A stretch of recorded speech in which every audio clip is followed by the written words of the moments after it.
What is a behavior type? Do we all have them? And what, if anything, do they tell us about our kids? Today on Just 7 Steps. Welcome to the Just 7 Steps podcast with Robert Schramm, a board-certified behavior analyst, educator, author, and developer of the 7 Steps to Successful Parenting. For more than 20 years, Robert has been teaching parents and professionals how to support children in developing the values and priorities necessary to live a successful life. In this podcast, you'll hear from some of the biggest experts in the fields of education, parenting, and behavior analysis. So buckle in and get ready for a wild ride where you'll learn to be your best in just 7 steps.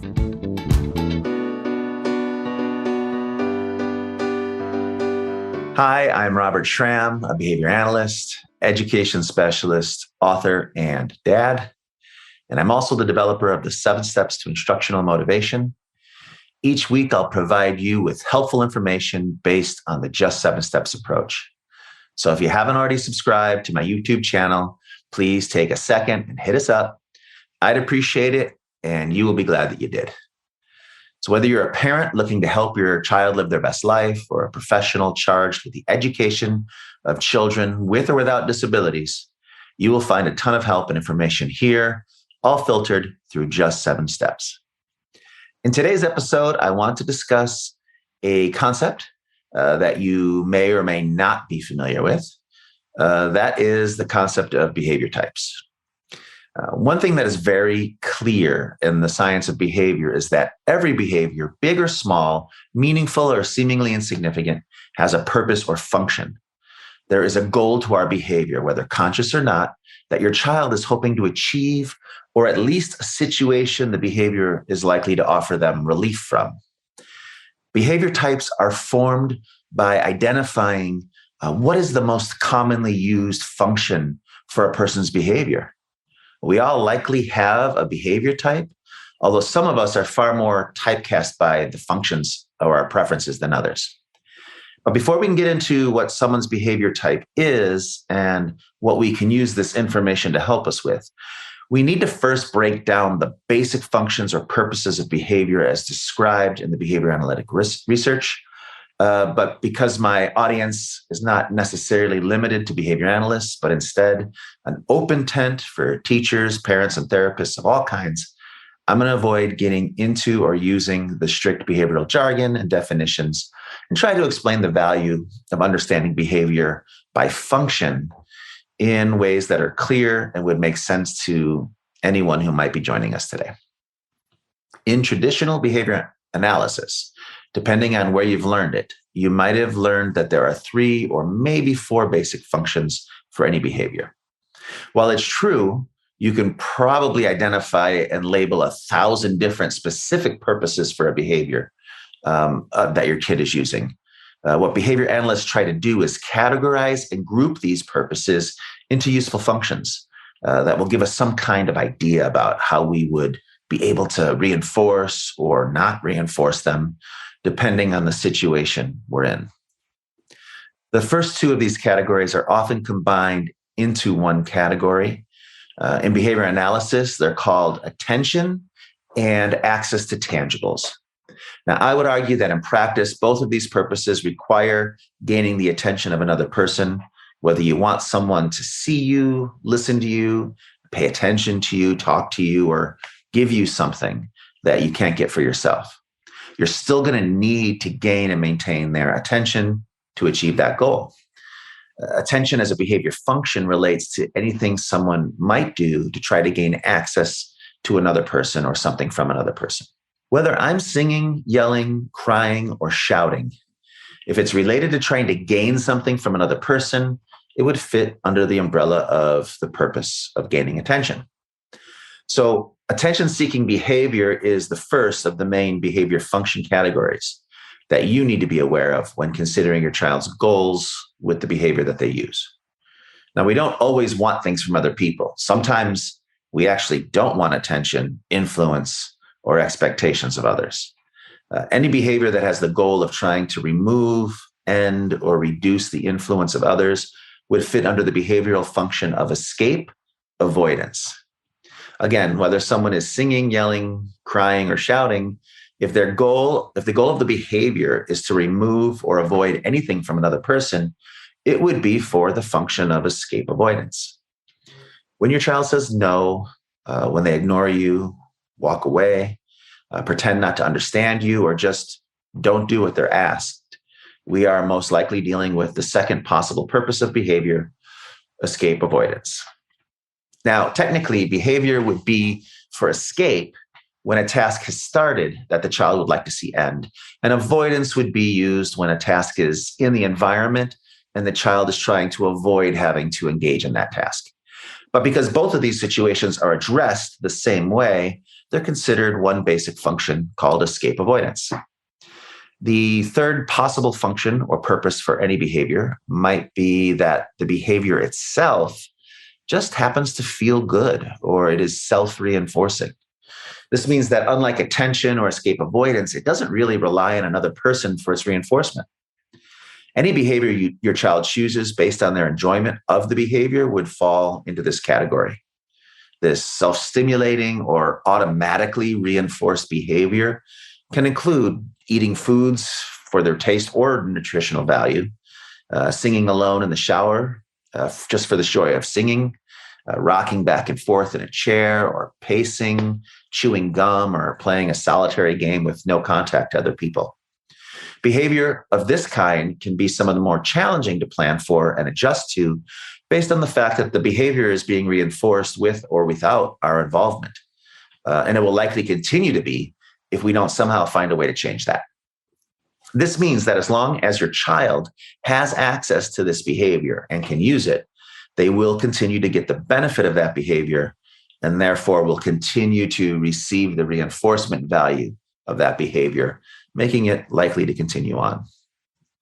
Self-reinforcing behavior has to be addressed differently than attention or escape avoidance maintained behavior.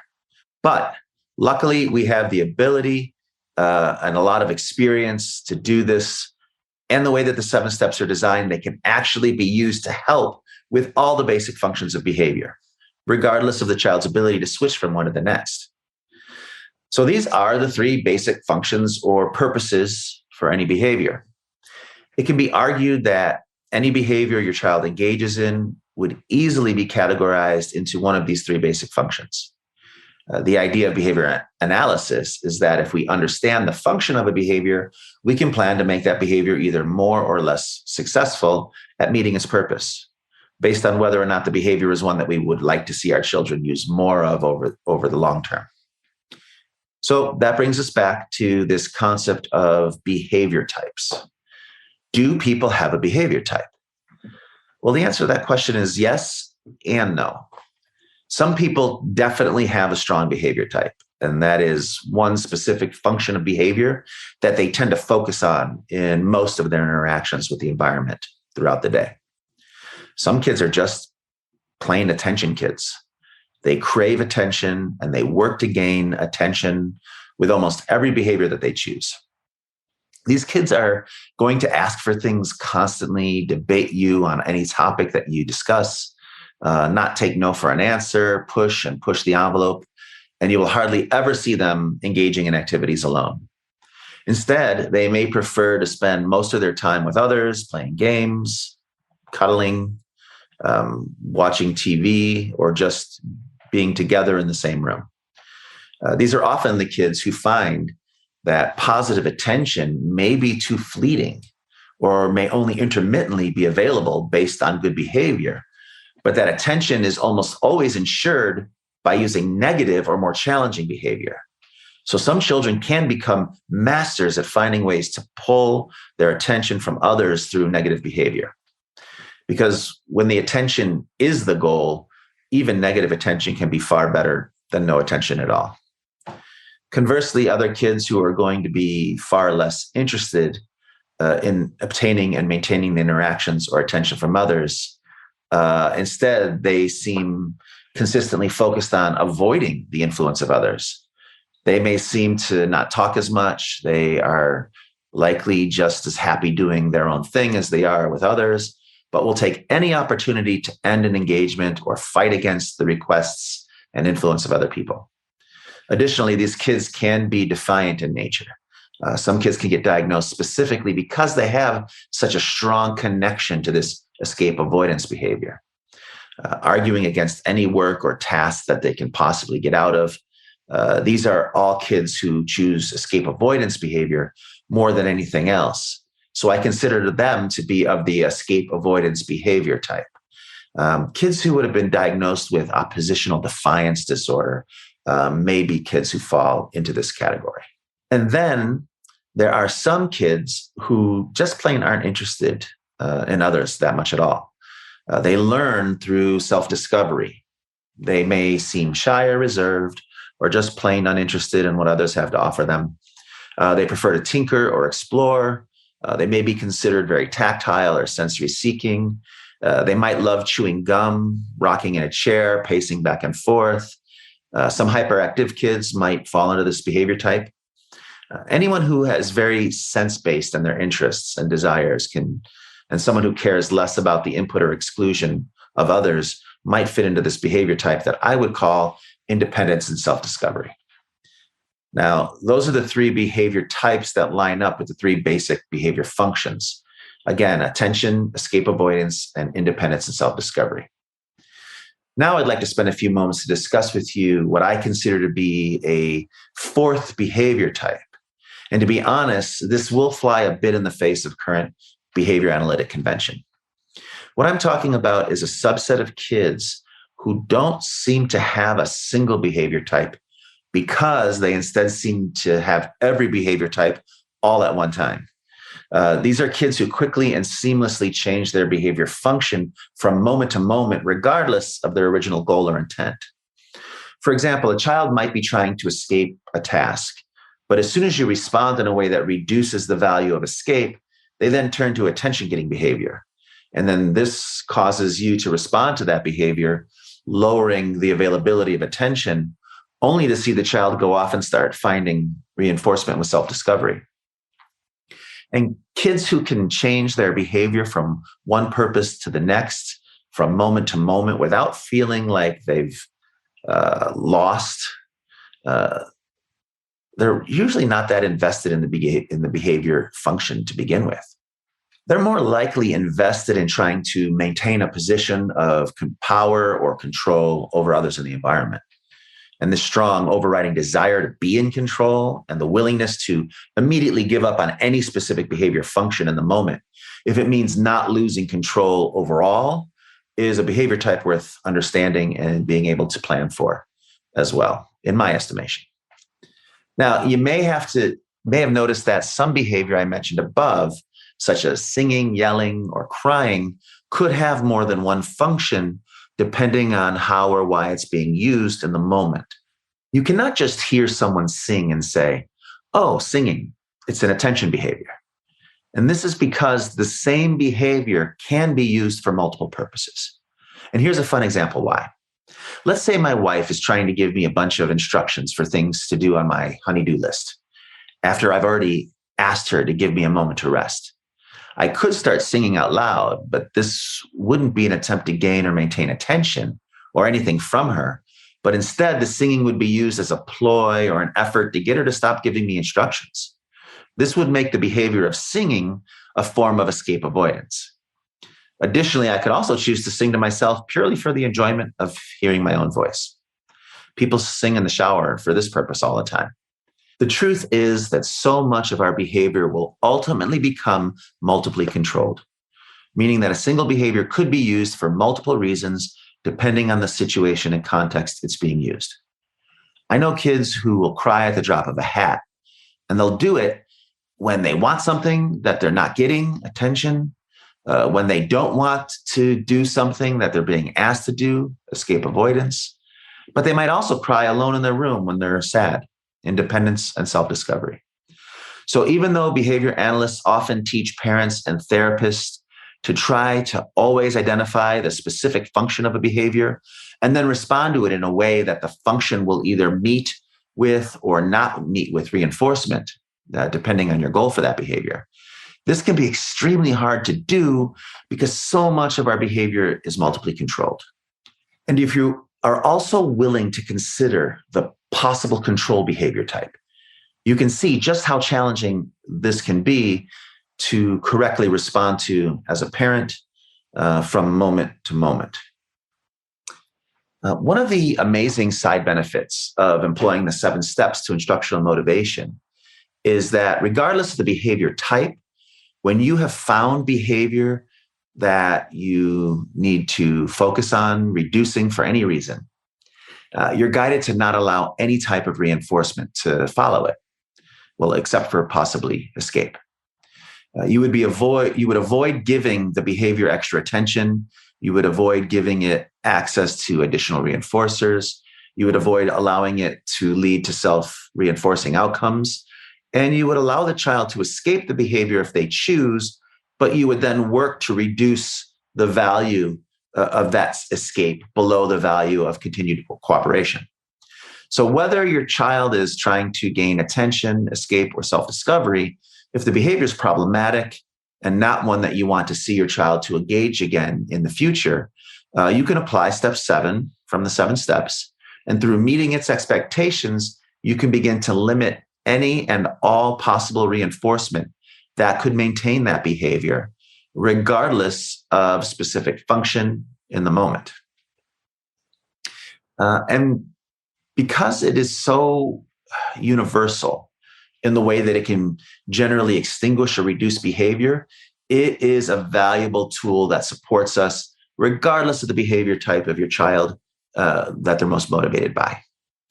When you consider the potential of power and control as an additional concern, you realize that using step 7 to extinguish all functions, regardless of the behavior's current intent, can be even more valuable and successful than trying to consistently guess the current function of behavior that is most likely affected by multiple purposes from moment to moment.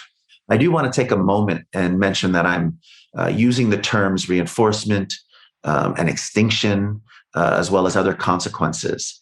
And I did have a episode of my webinar earlier that did cover all of these consequences and explain exactly what they all mean. So if you're not aware of these terms, if it's at all confusing to you, please go back to my earlier episodes, check out the one on consequences, and get that information for yourself before returning here and re-listening to this topic.